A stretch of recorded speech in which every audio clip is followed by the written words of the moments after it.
Welcome to the Embodiment podcast. This show is for you if you see the body as more than a brain taxi. It's for people interested in coming home to the body as a holistic aspect of who we are and how we live. Episodes contain practical tips, exercises you can take away, and interviews with embodiment specialists from around the world. I'm your host, Mark Walsh. So on the podcast today, David Mooney. So David is a teacher of movement, medicine, conscious dance, and he's going to tell us what that is. He's on the faculty for that. He's been teaching for a number of years, qualified psychotherapist, interested in shamanic work, Joanna Macy's work. And yeah, I've had him recommended, and it's going to be interesting to get to know you today. Welcome. Thanks a million, Mark. Great to be here. And you're joining us from near Dublin, right? Yeah, just in the hills of Wicklow by the sea, just about 40 minutes from Dublin. And what got an Irishman like yourself into working with the body, movement, dance? How did you get involved in this stuff? Yeah, I mean, a good question to start with, because it's not something that has been in the last 20 years. It's only lately that it's something that people are becoming interested in, is body-based work in terms of self-development. There's been quite a bit of yoga here, but not as much as there would be, say, in somewhere like England. But traditionally, dance was never really seen as a way to connect or a way to improve your relationship with yourself and other people. It was more seen as a way to let go and relax. So it was about 16 years ago, I started to get very interested in psychotherapy. And that was really from a personal point of view, because I was having my own struggles growing up in Ireland, and just the general struggles of being human, I guess, and coming from a family background that was fairly challenged. And that's what brought me into psychotherapy. And through that, I found my way into the dance practice, which was originally 5 Rhythms. There was a teacher here who has been teaching for about 25 years, Katrina Guilforig.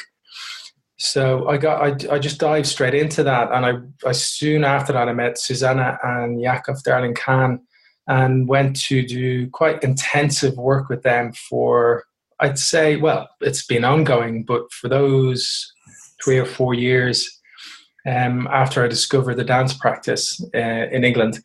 And they branched off. So originally they were doing 5 Rhythms, and then they evolved into teaching the practice that I now teach, which is movement medicine. So it was really, it's where the symptoms call you into your own personal work. And for the first number of years, it was working through my own personal stuff. And of course, that's ongoing. But I got so immersed in it, and so much out of it myself, that I felt I'd love to offer this to other people. I'd love to share it with the people in Ireland. So I've been teaching here in Ireland for the past 12 years, and teaching movement medicine for the past 8 years. And so I love it. I love it. And it's something that's become, I think there's myself and a couple of other teachers now who we've built up quite a strong community here in Ireland. And I teach in Ireland and throughout Europe now. Great. Well, I want to ask about some of the cultural factors. As one of the first fully fledged Irishman we've had on, I'm a plastic. Right. You're the first fully fledged one, so I want to ask about that. But before I do, let's take it like right back, because I know the audience are really broad that listen to this. Some of them will be dancing 5 Rhythms every week. Some of them may have heard Adam Barley's episode on 5 Rhythms. Some of them might not have an idea of the whole conscious dance thing. You know, they might think dance is something more like partner dance or something you do at a disco. But let's take it right back. Like, how would you, let's say you're just talking to the average Irish bloke in the pub and you want to explain what you do. And he says, well, what do you do for a living, Dave? And you say, well, I'm a conscious dance teacher. He says, what's that? What do you say? Yeah, so I guess if you're taking it in the context of Irish culture, the place where you probably start in those conversations will be in the pub. So it would be, and I have had many of these conversations, particularly friends that I've grown up with. And it's basically, it takes a lot for an Irish person to even socialize without the help of some kind of substance, particularly alcohol. And there's a number of reasons for that. One of the reasons is that people don't feel particularly comfortable in their own bodies. They don't have a very, let's say, easeful relationship with being in their own bodies. And that historically, to do it to church, to do it lots of places where we're told that it's not okay to feel comfortable in your body. It's not okay to feel pleasure of any kind in your body, that there was something inherently wrong with that. So there has been quite a split between the body and any kind of practice that involved spirituality, for example. Yeah. So this practice, the movement practice, basically brings us back into connection with ourselves, first and foremost. And it allows us to it gives us resources to feel whatever we're feeling and stay present. So that's the first and foremost. So it's practice. So it's about mindfulness and being present to whatever is happening in the body. So the dance practice gives us capacity to, number one, stay present with whatever's happening. So if stress arises or any uncomfortable emotions. And then number two, it gives us the capacity through the dance to befriend our emotions. So our emotions don't become something that are to be shunted away or to be suppressed, that we can actually use our emotions as a resource. So, for example, I would say, lots of cases for Irish people, to feel any kind of grief or anger isn't so easy, and particularly in the company of others. So when we go into I guess the deeper work in this practice, it's really about being comfortable with our own emotions, having a safe space to express our own emotions. So that'd be one aspect of it. And very much, there's a lot of similarities with the likes of yoga or qigong or tai chi, where it's very much about the practice of stretching ourselves and coming to places where we can feel a bit of fluidity in the body and feel a sense of the body being a resource rather than just a vehicle for the head around. So it's really building a bridge between the mind, the heart, and the body. So I guess you can explain it like, hey, this is a mindfulness practice. You've probably heard of that. You've probably heard of yoga. It's a way of reconnecting with ourselves. I want to follow a couple, before we get into movement medicine, which we definitely will, I want to follow a couple of those threads. We got into them. Listeners may know I'm from an Irish family. I've spent a bit of time in Galway working out there. I've worked in the north quite a bit as well. But it seems to me like you talked about the church, like people from other countries might not realize like how strong a kind of cultural link the church was in Ireland until maybe some of the sex scandals kind of, back a little bit kind of shook that. But it's a much less secular country than a lot of sort of Western Europe, isn't it? Absolutely. Until I would say the early 90s, Ireland was, on the census, Ireland was 98% Catholic.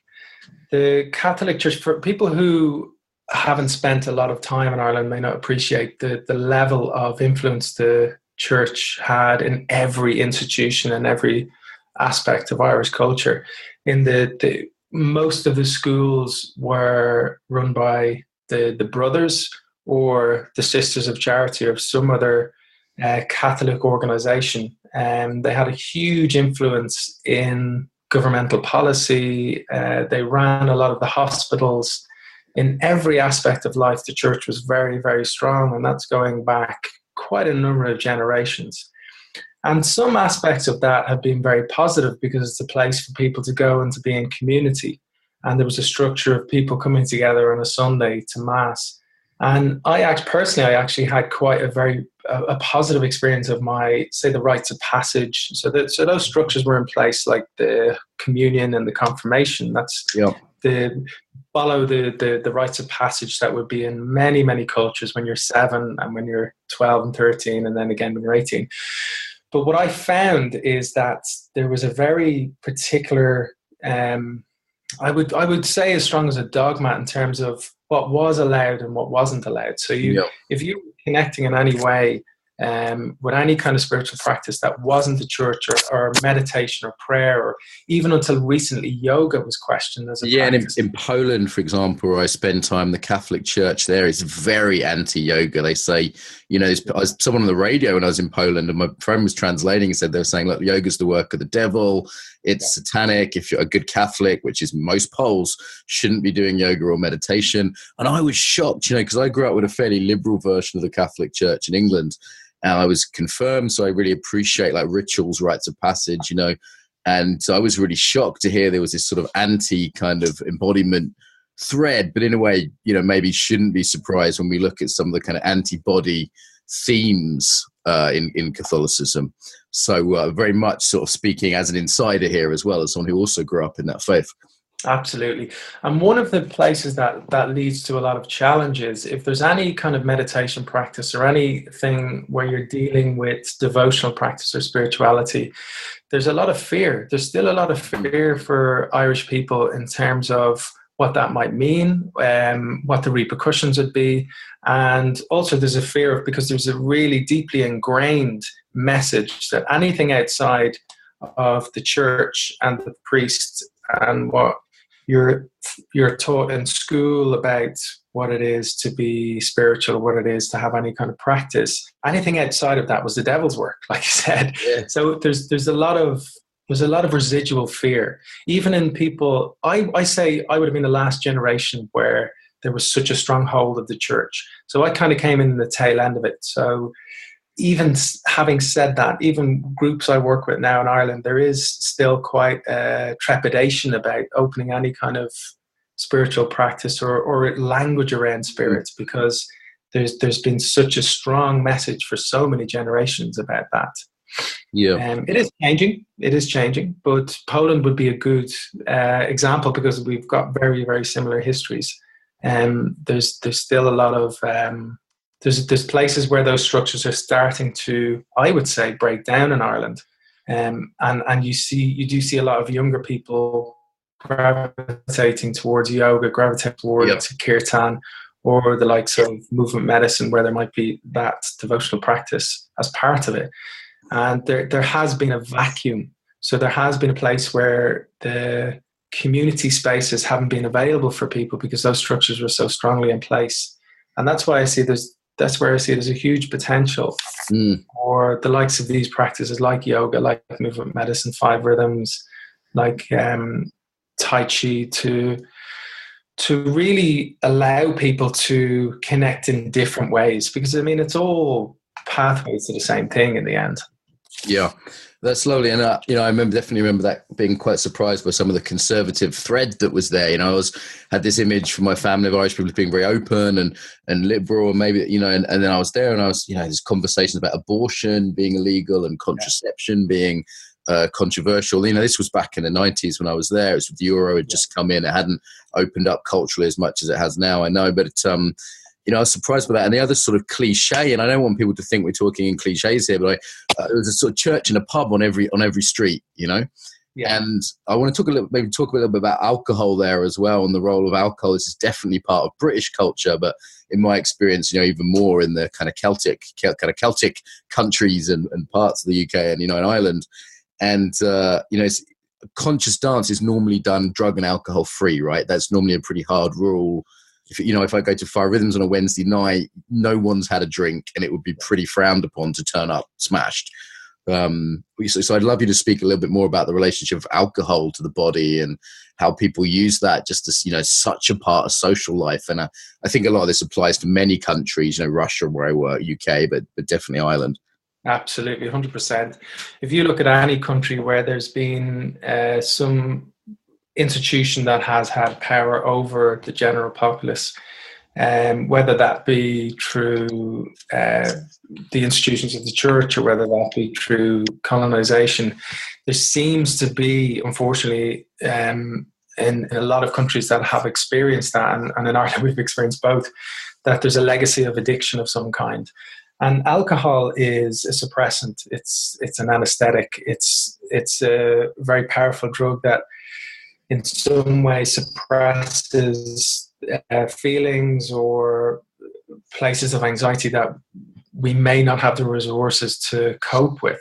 So as well as being a social, that people use it in a way that sometimes is healthy. So there's a place where people go out for a couple of drinks and they're fine, and it seems to be a normal part of how they interact. Unfortunately, there's a huge level of binge drinking and alcoholism in Ireland. And, I know that from a personal family background. I know it from lots of my And it just seems to be part of where we're at the moment. I think a lot of people are questioning those kind of lifestyles at the moment, but it does seem like a drop in the ocean in terms of the level of addiction and dependency on alcohol to feel peaceful enough, particularly in social spaces, and particularly in places where the rules of engagement are a bit less formalized. Say when people go out and socialize at the weekend, it seems like, and I know this from also doing the alcohol and drug-free nightclub that I've been doing for the last 9 years, that the people generally find it very, very difficult to even consider going out without having alcohol. Yeah. And that in itself tells a lot. Yeah, there's an interesting contradiction, isn't there? The Irish, I think, have a well-deserved, actually, reputation for being sort of friendly and gregarious and outgoing. I was in the north and, never had such a good time, just really lots of sort of friendly interactions. And then there's a contradiction there between, on the one hand, have this sort of friendly, outgoing, extroverted kind of culture where kind of socializing is very valued. And, a lot of my family are like that. And then on the other hand, there's this kind of armoring. There is this difficulty feeling which kind of comes with that, and how much of that sort of gregariousness is lubricated somewhat. So it seems to me there's a slight contradiction there between the kind of friendly, open Irishness that we all know and love, and the actually slightly stiff, disembodied. You see people walking around the streets of Dublin. You can see the armoring bands. Yeah, I mean, I think anywhere where there's been a lot of trauma, there seems to be new research around the relationship between trauma and addiction. And Gabor Mate would talk a lot about the what he feels are the roots of addiction. And he's not the only one. There's a lot of kind of leaders in that area who talk about the relationship between trauma and addiction. And it makes sense because it's like self-medicating. When we don't even recognize that we're in trauma patterns or traumas getting activated again and again, it can lead to that, right, like you said, that strong defense, because it can be very overwhelming to meet those places of trauma again and again. So alcohol would seem like kind of an easy, accessible, socially acceptable prescription to take to, in some ways, ease the symptoms that are on the surface of underlying trauma. And, trauma here between civil war and between occupation, between the church, there's plenty of it. Yeah, plenty of it there. Plenty of it in the body. I was just going to say, I always find it fascinating how different countries I work in respond differently with trauma, Yeah, okay, yeah, hugely. In terms of... because I teach in lots of different countries, that's one of the fascinating things, to see how people manage trauma patterns. And inherently we're all human and we can talk about in broad strokes, but there are cultural differences in how we manage trauma. And, in Ireland, one of the ways seems to be alcohol, and seems to be that way of medicating.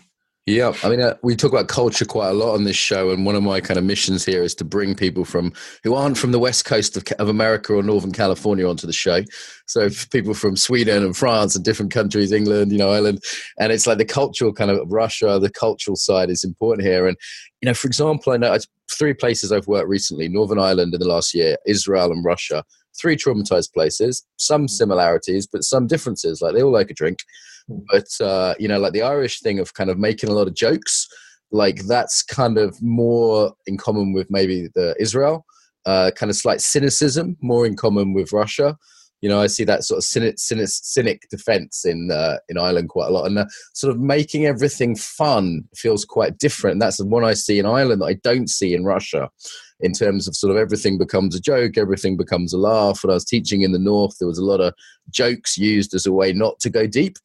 And I thought, that's really interesting, because we might look at jokes and think, that's a really good thing. And often humor is, but it's also a coping mechanism, right? For sure. I mean, there is a natural cultural tendency to the lyrical in Ireland, where, and I do notice that when I go away and I come back, there is a lightness here, and there is a place where there's a health in that. And there's a place where that can become a defense, where it slips over into defense, like anything, I guess. So there can be that. We're very tribal people in Ireland. And I think that's very historic in terms of how we were very tribally based in Celtic times, and very much about the meeting in groups. Mm-hmm. And that to immanent and fun kind of goes with bigger group sets. It takes quite a lot of holding to allow people to drop in a bit deeper. But I would agree with you in terms of that it can be a defense against going deep. I would say there's quite a bit of in some ways justified defendedness. But I would say that's more in the epigenetics and in terms of the repercussions of what has been rather than what is. Yeah. I have this sense when I'm in Ireland that it's kind of working its way out, and it feels quite hopeful to me in a way. It feels like the trauma's a lot closer in Israel or Russia. It's a couple of generations away perhaps. And often in Ireland, it feels like you might be kind of speaking to someone's great-great-grandfather through their epigenetics. It feels like it's starting to work its way out in a way that feels healthy. So I'm not surprised to hear that sort of things are sort of moving on in terms of the sort of people getting interested in this kind of stuff there. Yeah. Okay. Well, it's always interesting to talk culture and to get your point of view on that. I also, just to speak to the benefit of the lightness, sometimes I'm in the States or working with teachers from the States. People just take this stuff so seriously. It can all be very sincere, and sometimes a little bit of that Anglo-Irish sort of slight sarcastic, not taking it all so seriously can add a little bit of that lyrical quality, can't it? Absolutely. I think that's one of the things that really strikes me when I come back to Ireland, is that no matter where you go to interact with people, there's this sense of humanity in people. There's this sense of just meeting another person. And in other countries, I feel the hierarchy is a bit more structured. It's a bit more delineated. So there's a lot more formal ways, kind of very subtle formal ways to talk with each other. And there is that sense of slight defacement. Yeah. Who do you think you are? Yeah, look, also self-deprecation is a bit of that, like, Master Jesus, here I am, And so there's a sense of leveling that I find happens quite a lot in Ireland. And I do that really strikes me every time I come back into Dublin Airport. You might be talking to a policeman or someone else, and there's this sense of, geez, we're all in this together in a way. And I quite like that. It's about 5 million people, and often I get this sense it's a sort of village where everyone knows everyone, and we're all in the fields together, as it were. There's that sense, and Israel kind of shares that in some ways. But the hierarchy one's interesting as well. I was quite involved with Aikido out there. I was doing a lot of martial arts when I was living in Ireland, and the joke in Ireland is there's 15 Aikido clubs and 16 Aikido organizations. Because what's happened is no one wants to be told what to do by anyone else. And the sort of Japanese kind of hierarchical structure of this, the sensei, and then they tell everyone what to do. It feels like that people just don't want to do that there, that sort of rebel spirit. I grew up singing Irish rebel songs with my dad in the car, and like that, that's infected me too. But that rebel spirit, like, it just seems like the hierarchical organization just doesn't work so well there. Yeah, and there's pluses and minuses to that. There is a sense of kind of free spirit and that rebel, and that sense of freedom from those hierarchical structures, and also there's a place where it can lead to places where, like that in Tai Chi, where there's lots and lots of different organizations, because there is a bit of an allergic reaction to being told what to do. Yeah. An Irish Aikido colleague of mine sort of said, look, when the English were kind of here dominating us, any authority was bad authority. So you didn't realize there could be such a thing as good authority or healthy authority, because it was all just a domination structure. And she sort of explained it and said, that's why, people here have got this habit, and sometimes it's good and sometimes it's bad. All right, well, let's talk about movement medicine then, because this is really the main subject. So what is movement medicine? How is it different from other things people may have come across? What is at the heart of it? So movement medicine arose from 3 different strands. So the first strand would be particularly the work of Gabrielle Roth and ecstatic dance, and that movement that came from Esalen, and that birthed itself in New York, where it was urban shamanism. It was bringing the spirit of the dance into the city. And, you know, Gabrielle was an extraordinary maverick, and she used to go around with all black leather clothes. And so she was very much of the city, but she was bringing elements of the indigenous into the city. And Susanna and Yakov Darling-Kanner, the founders of movement medicine, they did a long-term apprenticeship with Gabrielle. And what they bring that is a bit different from Five Rhythms, so that'd be one very, very strong foundation of the practice, because it is an ecstatic dance practice. Ecstatic in the sense of the root of the word ecstatic, which means union, which means connection. Yeah, because it could sound ecstatic, could sound like excitable, right? It could sound like and sometimes it is, right? You go to a festival and it's everyone jumping up and down. It's like, oh, fucking calm down, hippies, you know? Like, so what does ecstatic mean in the truest sense here? Ecstatic, in the context of this kind of practice, ecstatic comes from the original practices of dance that would have been in the deserts in West Africa, would have been in the forests in South America, would have been in lots of different parts of Northern Europe, and I would guess at some stage in Ireland too. And it's very much about connection.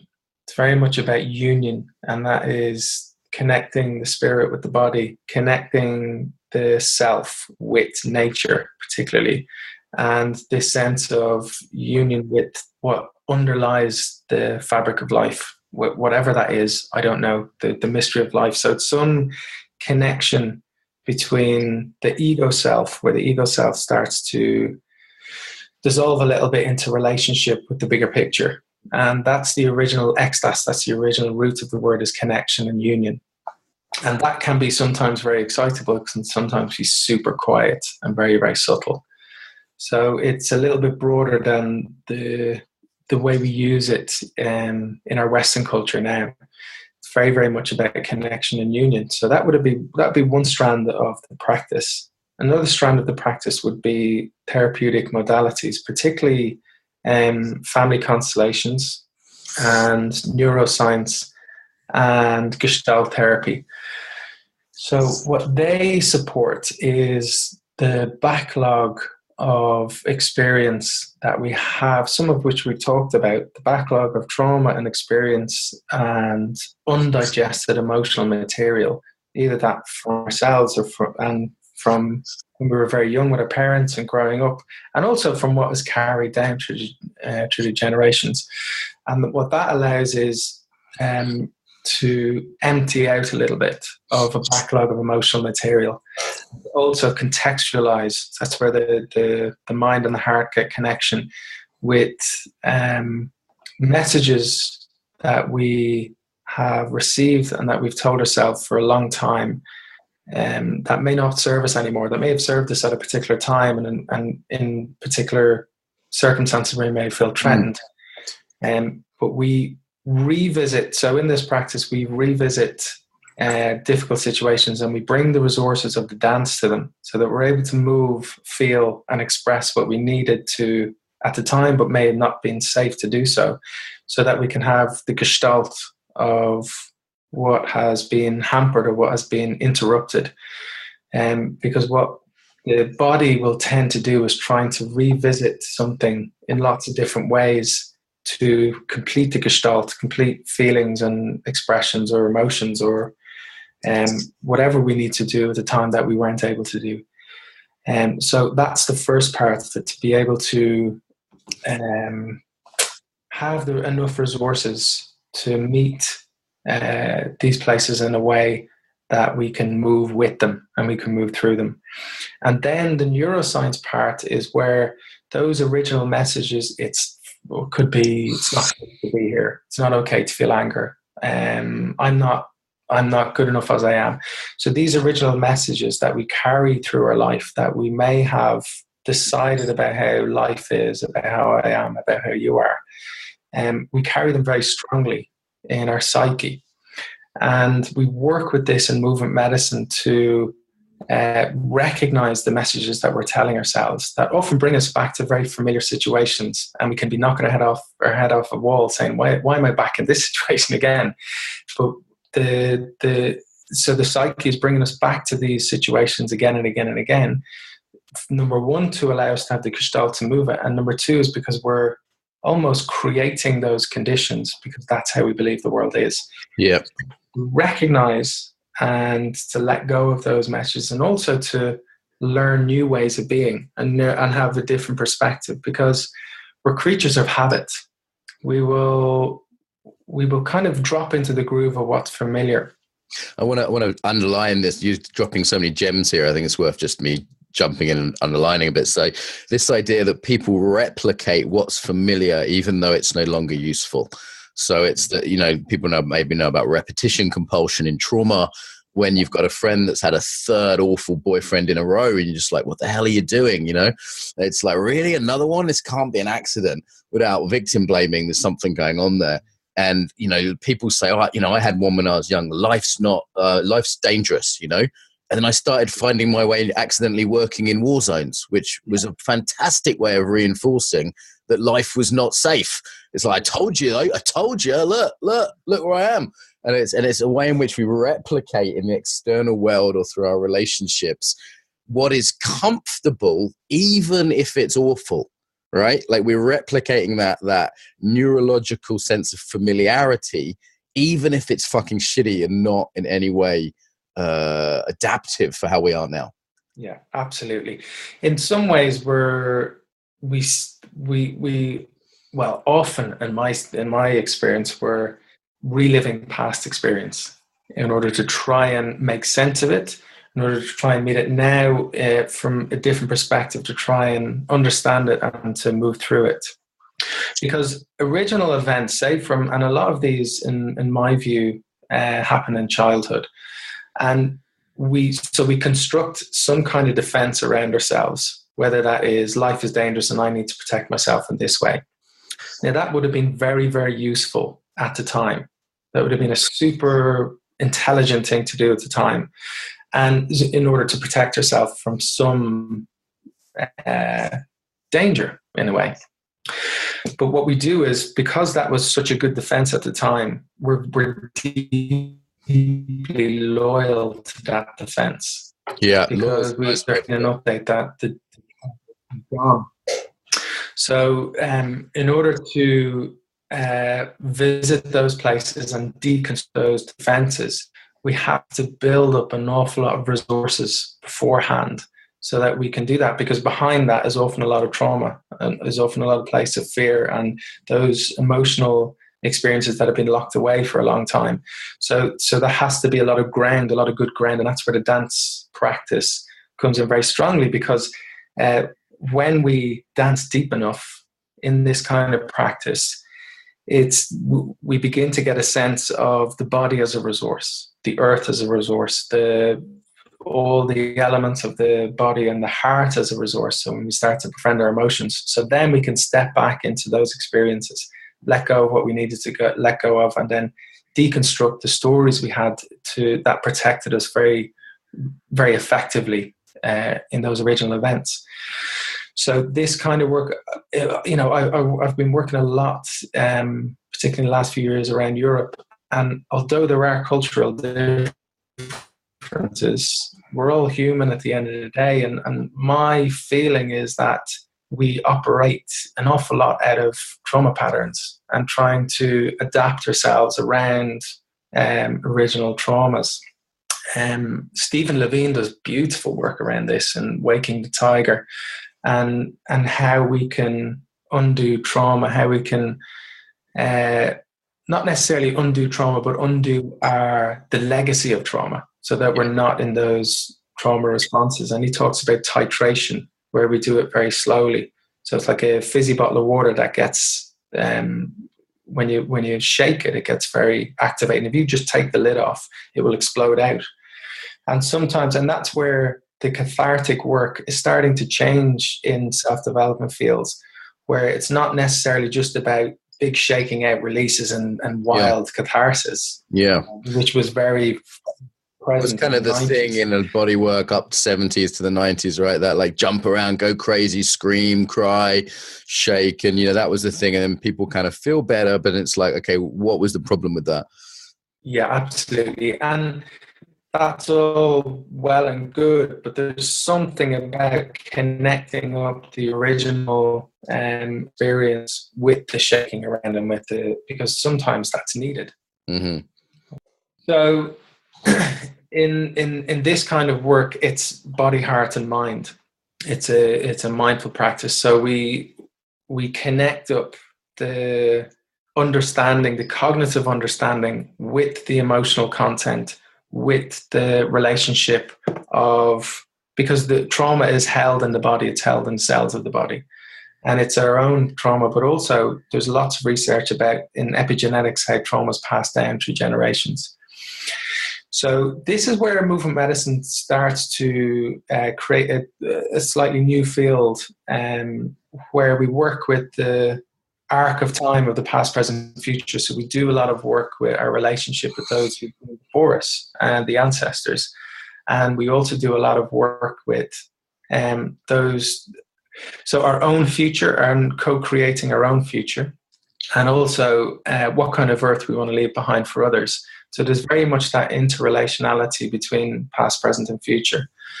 And we do a lot of that work with the past in that titration way, in taking steps back, but titrating ourselves, allowing ourselves to resource and come forward, and then go back into whatever traumas might be there, and then resource and come forward.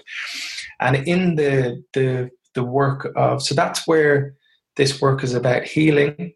So healing our relationship with ourselves, healing our relationship with our past, and so that we can be more present and we can dream. We can dream our own future, because we can come into recognition that we can co-create what kind of future that we want. And the neuroscience comes in creating these new pathways of messaging that we tell ourselves. And we work a lot with these very simple things called incantations and neural message pathways, where that we can train ourselves into a different perspective, because we're storytellers, essentially. Humans are deep storytellers.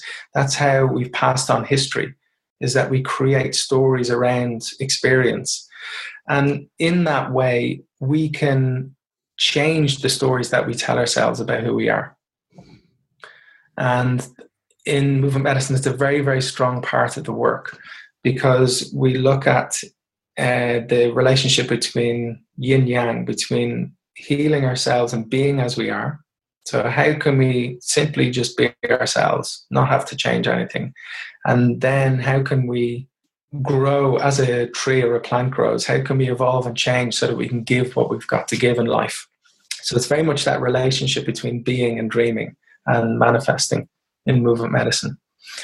And we do this in the practice, the therapeutic practices of recognizing and befriending our emotions, and then also through ceremonial pathways. So we work a lot with ceremony in movement medicine, and ceremony in the sense of creating a ritualized space. And what does that mean? That just means that we make visible relationship with the elements.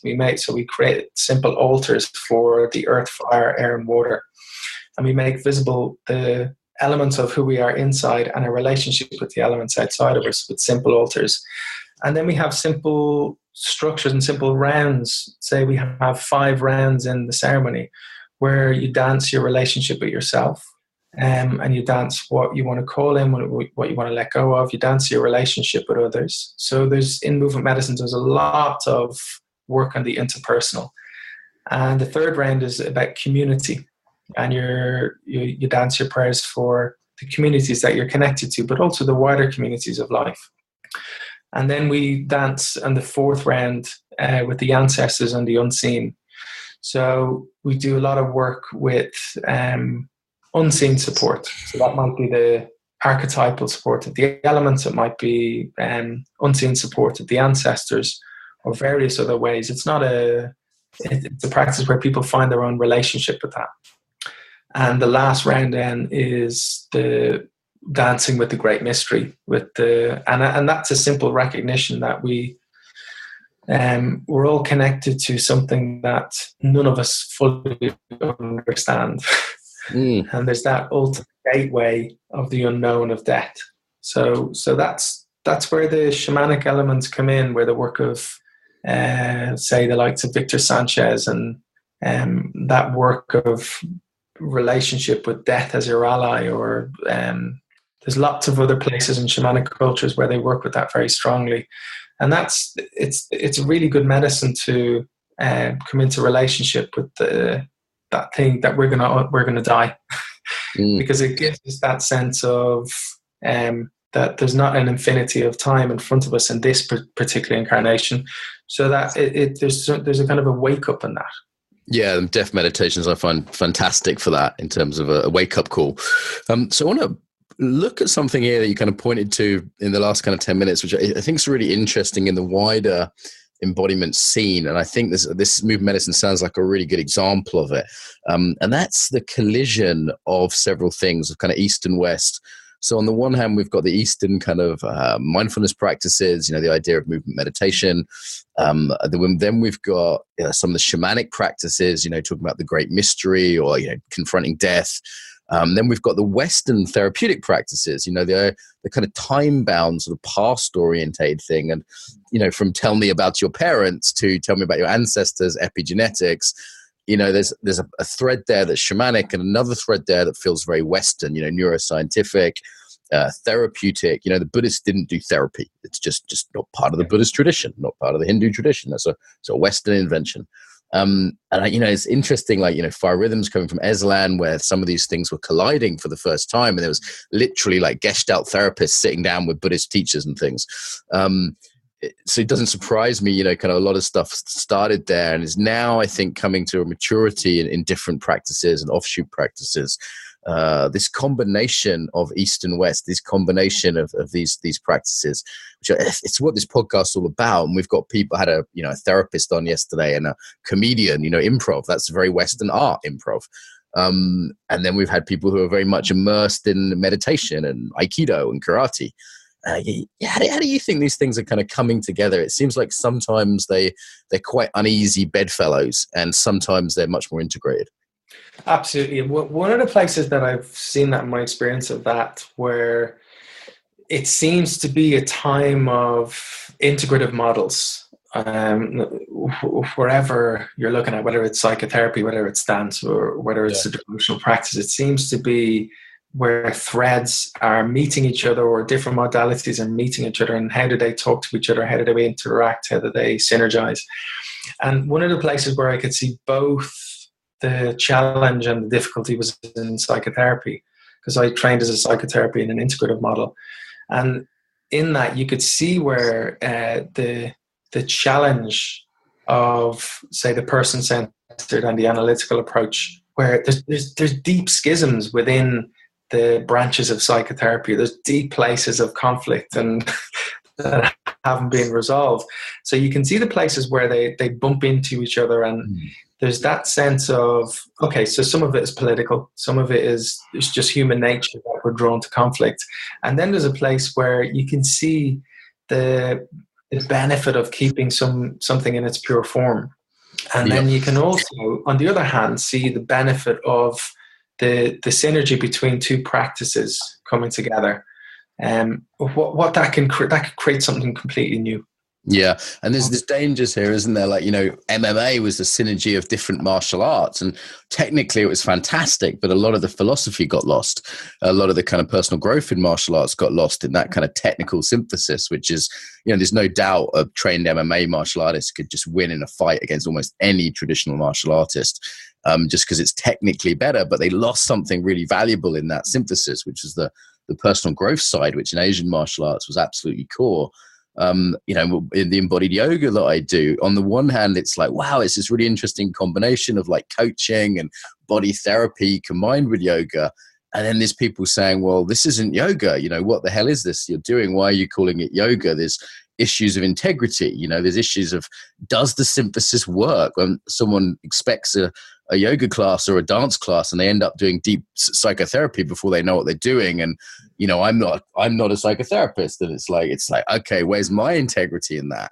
So I'm seeing all these kind of issues. And I guess I see the main thrust going from sort of fundamentalism to something like pluralism, where it's like everything's just a mishmash. And I'm only now seeing real integrations happening. I mean, I think there's been things called integrative psychotherapy or integrative somatics for a while, but I really feel like, and this is what this podcast is about, it's what Embodied Facilitator course is about that I run. It's like I'm only just seeing the movement away from the sort of guru model or the sort of, yeah, everything's fine, it's all good, which is like, well, no, because some of these models really do contradict each other. And some of them are better at certain things. And now I am seeing this movement towards true integration. I think that's maybe the sort of work of our generation, David, if that doesn't sound too grandiose. Yeah, and I think so. And one place where I can see where it doesn't quite work, or is where, say, mindfulness meets business and it gets commodified and it gets watered down into something that it wasn't originally intended to be. But I do agree with you in terms of it does feel like exciting times in terms of the capacity to synergize without losing the essence of the practices. And my sense with these kind of things is that it's really up to the individual to recognize when a practice is good for them or not. It's really the place where, if a person feels drawn to something or a teacher, that it's really, I guess it goes to really the heart of movement medicine. It's about empowerment and trusting your own intuition when you go to something, and that is where it's moving away from that guru model of just kind of blindly following. Well, not blindly following. It's just a different modality, isn't it? It's not something that we've a hugely healthy relationship in the West, I think. It inevitably leads to abuse in the West, and that's been proven time and time again. Time and time again, yeah. And at the heart of any practice that's healthy, in my view, particularly in the Western context, it should be about the person always trusts their inner knowing first. And then decides what to give and take from the practice. It's just a different approach. Because this kind of practice that we do is an immanent spiritual practice rather than a transcendental. It's not about trying to overcome things. It's about befriending the reality of what is true in every given moment. And in that way, that empowers a person to really trust their inner knowing, because the practice is all about resourcing ourselves to meet what is right here, right now. No matter what. That's a lovely distinction, David, like the immanent versus the transcendent, isn't there? Because you'll see that in yoga as well, the urge to sort of transcend, to be in the pure yoga land where you're drinking green smoothies and everything's pure, away from life. And it's like, no, I'm interested in the thing I can do at my computer when I'm arguing with my wife, or someone's baby's crying, or I'm interested in the shit and the politics and the dirt. And I'm not interested in trying to sort of purify my life to escape that. That's not the householder path, as something we've talked about in other episodes here. That's it, Mark. And, a lot of the shadow of that transcendental path in the West is to sanitize. And, you can see it in the younger generation where it's becoming about how well you're groomed and how well you look on Facebook. And so there's a lot of sanitation of, basically, life is messy. Life is deeply messy. These kind of practices that cultivate our sense of presence and connection within the mess of life, I think they're the valuable ones. And because, on a bigger picture, we're in a big mess. It's not clean, pretty in the bigger picture whatsoever.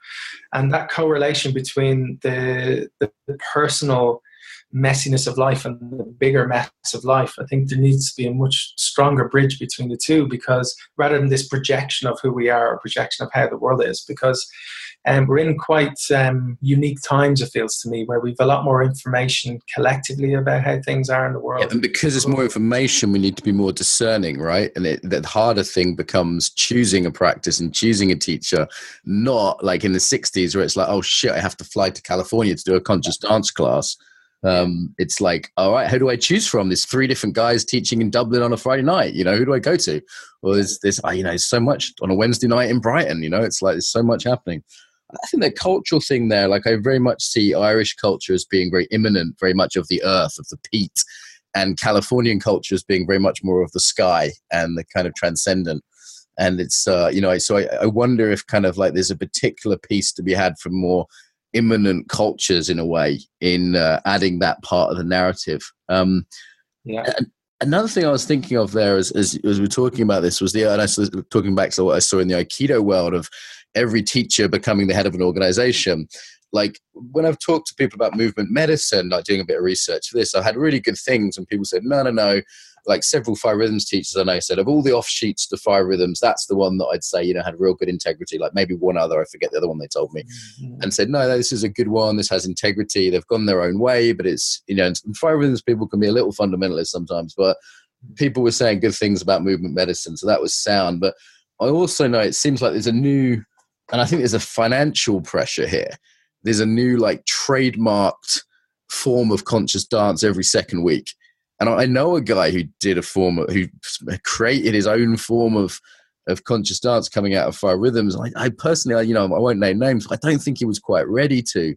And I know what motivated it a lot was like not wanting to be controlled. It was a sort of teenage kind of pushback kind of reaction, and some of that was genuine. Some of that was maybe his stuff.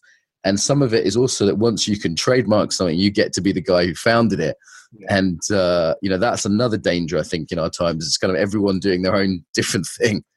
I think so. And I think one of the things that we've lost and that hopefully is starting to come back is the spirit of apprenticeship. And really, really deep apprenticeship and being a discipline of a practice, because that is one of the shadow sides of this thing of being free and free to choose, so we can just go from one practice to the other. And the value of being a disciple or an apprentice to a practice, which in my view never ends really. For me, it's always about how much personal work the person has done is teaching, because invariably whatever happens in the class, your personal material is going to get amplified 100%. So do you find that as a teacher, like your stuff kind of comes out in the class? That's an interesting phenomenon, huh? Oh, Mark, every single time. It's like, so it happens 2 ways. Either one way is that I will get deeply triggered and my own personal stuff will get deeply amplified in myself. And I have to really lean into the resources I have. Or else the personal stuff that I have that I don't own will play itself out in front of me. I'm going, my God. Yeah. 2 ways. I'll be coaching clients. I'll be going through a stage and I'll suddenly have 3 people knock on my door for coaching who have the exact problem that I'm trying to wrestle with, or the problem that I'm desperately avoiding and not looking at, That's exactly it. And it goes both ways, that, So for me, in my experience of offering anything in this field, it seems to be that the places that I've been the most wounded and the places where I've experienced the most challenge in my life and where the wounds have gone really the deepest in my own heart and my own experience, the journey from that sense of where, I've even visited places where of really deep depression, isolation, even times of contemplating suicide, quite in my late 20s. And the journey from those places of deep wounding back into some sense of equilibrium and solid ground, that path and that place of healing, it's almost like the medicine that and the teachings that I offer come from that place and come from my experience of coming back into a place where I feel resourced and I feel some kind of health and connected with life.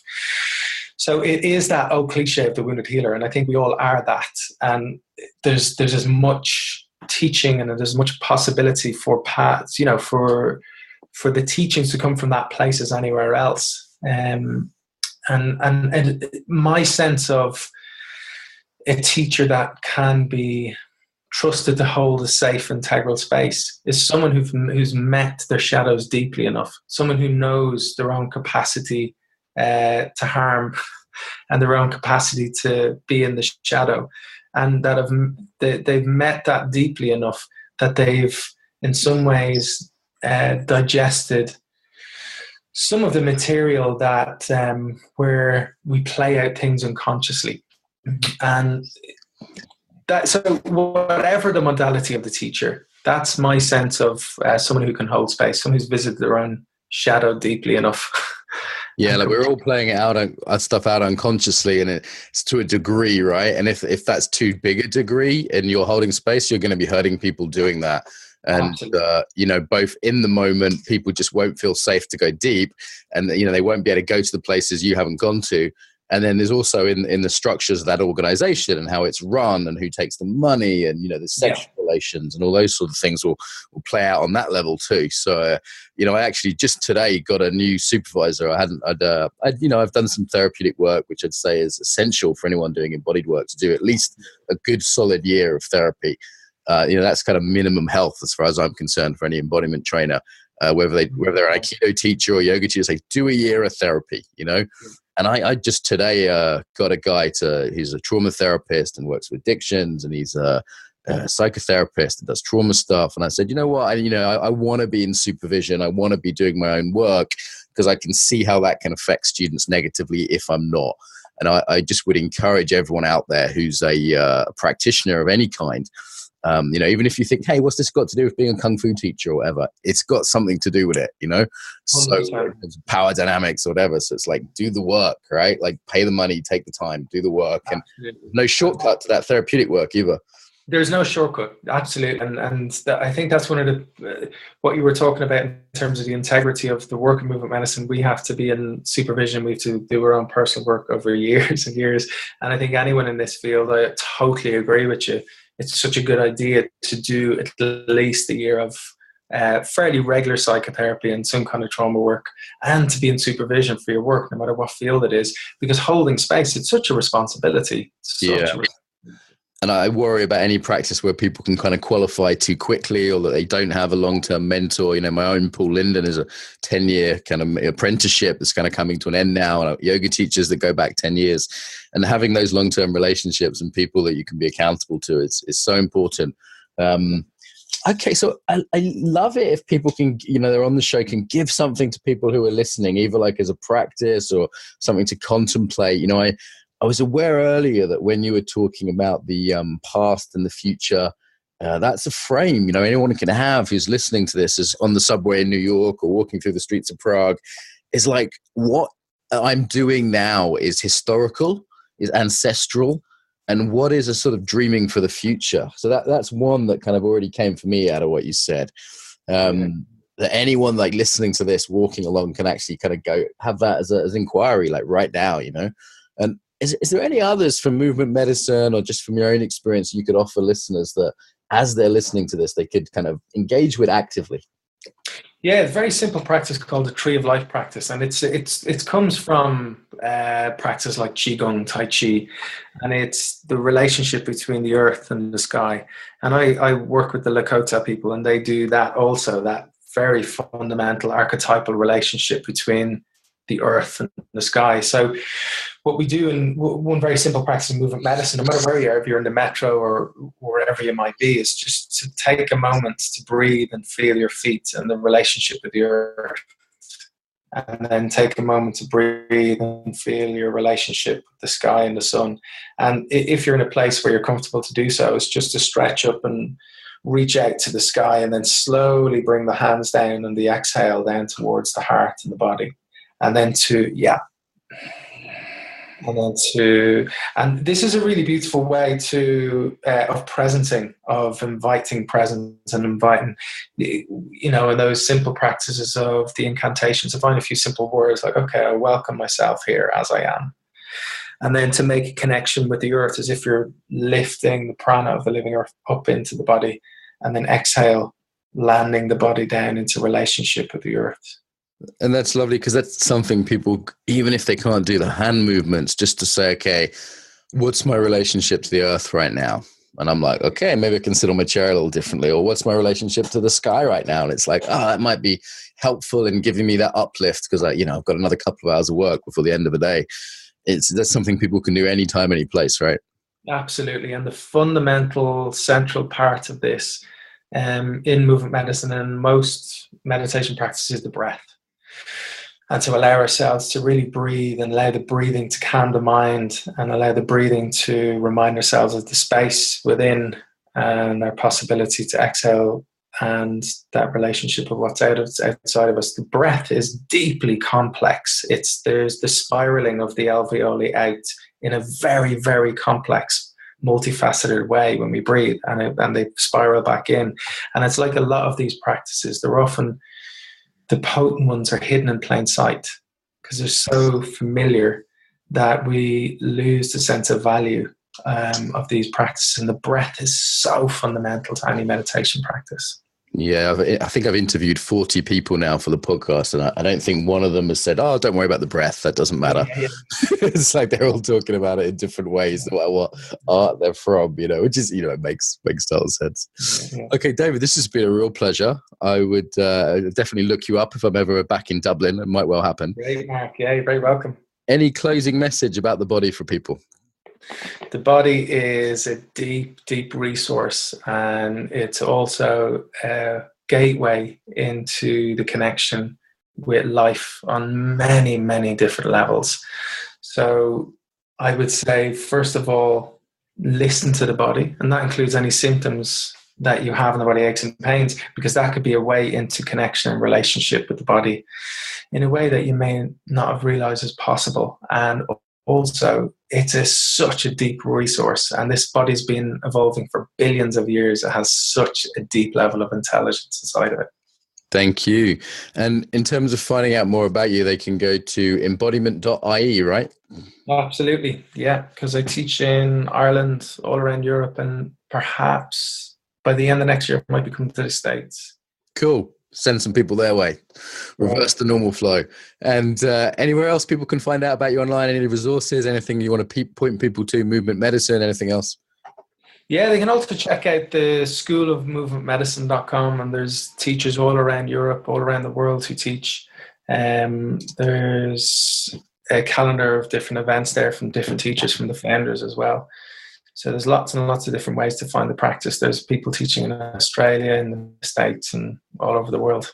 Great. I've got the website now. I'll make sure both of those links are on the podcast webpage. So David, thank you very much. Thanks so much, Mark. If you enjoyed this episode, subscribe to get more. If you'd like to help us build the Embodied Tribe, leave a review on iTunes or share this on your social media. If you're interested in training globally, sign up to receive the newsletter at embodiedfacilitator.com. Until next time, welcome home to the body.